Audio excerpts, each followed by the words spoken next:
What's about to happen, but there's this group that keeps coming back, seeing us.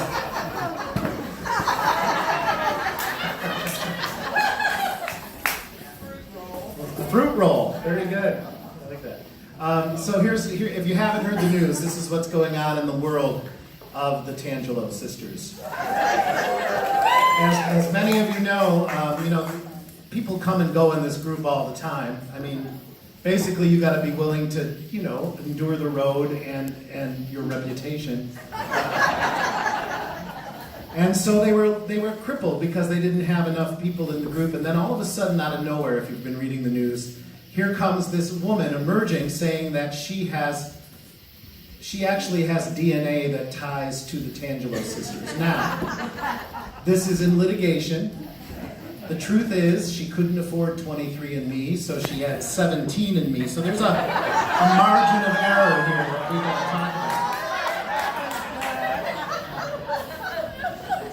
about. But what ended up happening, because they're practical women, is that they thought they'd at least give her an audition.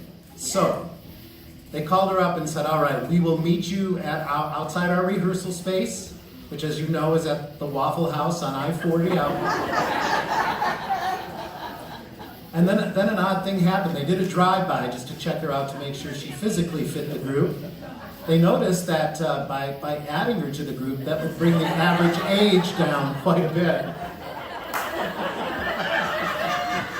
And so they thought they'd give her. In fact, once they heard her sing, they thought maybe they could cash in on her success. Now, I also asked their guitar player, when anybody would ask their guitar player, it's Ranger Doug.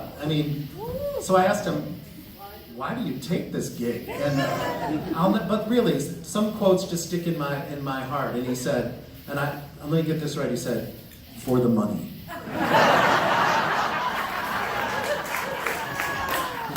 Please welcome from the Waffle House on exit 27 on I-40, it's the Tangelos sisters.